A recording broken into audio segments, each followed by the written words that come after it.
হরে কৃষ্ণা।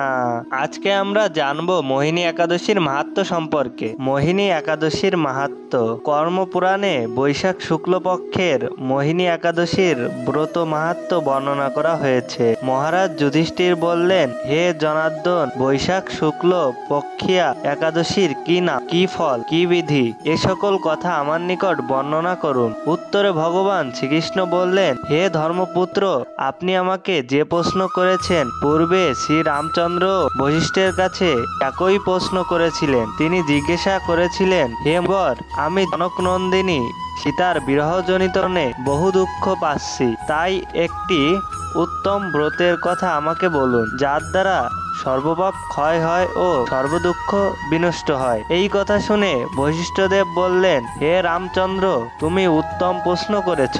যদিও তোমার নাম গ্রহণেই মানুষ পবিত্র হয়ে থাকে, তবুও লোকের মঙ্গলের জন্য তোমার কাছে সর্বশ্রেষ্ঠ ও পরম পবিত্র একটি ব্রতের কথা বলছি। বৈশাখ মাসের শুক্লপক্ষিয়া একাদশী মোহিনী নামে প্রসিদ্ধা।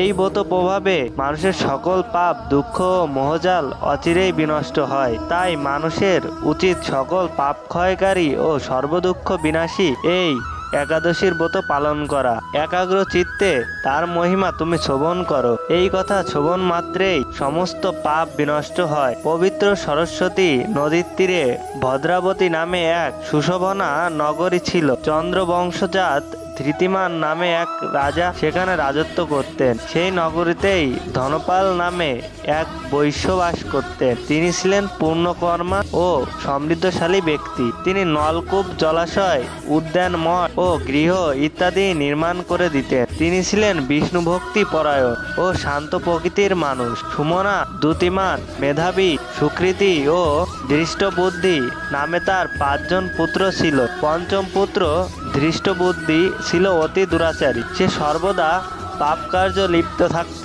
পরস্ত্রী, সঙ্গী, বেশ্যাসক্ত, লম্পট ও দ্রুতক্রিয়া প্রভৃতি পাপে সে অত্যন্ত আসক্ত ছিল। দেবতা, ব্রাহ্মণ ও পিতামাতার সেবায় তার একেবারেই মতি ছিল না। সে অন্যায় কার্যে রত, দুষ্ট স্বভাব ও পিতৃধন ক্ষয়কারক ছিল। সবসময় সে অভক্ষ, ভক্ষণ ও সুরাপানে মত্ত থাকত।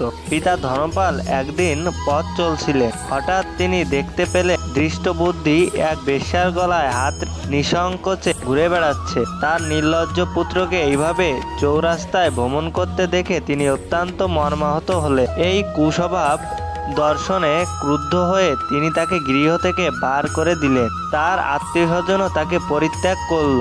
সে তখন নিজের অলঙ্কারাদি বিক্রি করে জীবন অতিবাহিত করত। কিছুদিন এইভাবে চলার পর অর্থাভাব দেখা দিল। ধনহীন দেখে সে বিশ্বাগণ তাকে পরিত্যাগ করল।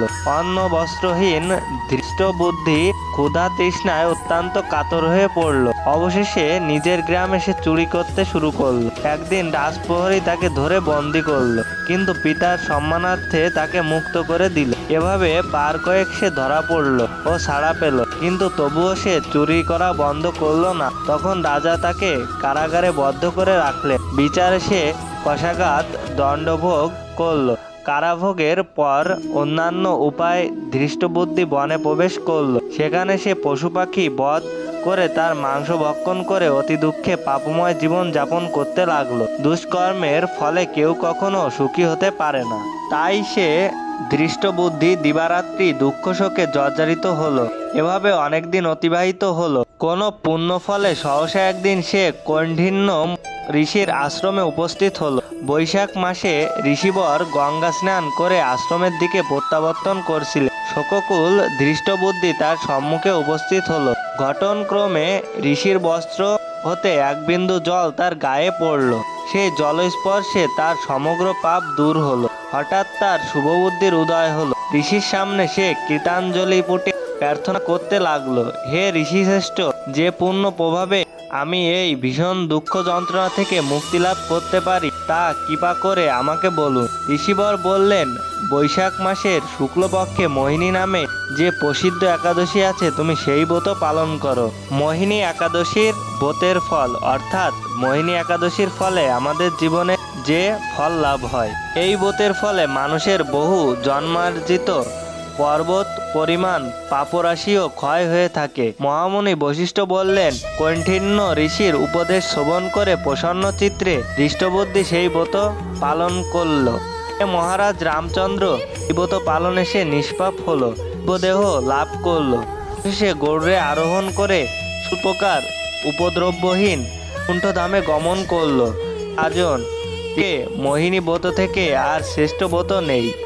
ও তীর্থস্থান দান ইত্যাদি কোনো পুণ্যময় এই ব্রতের সমান নয়।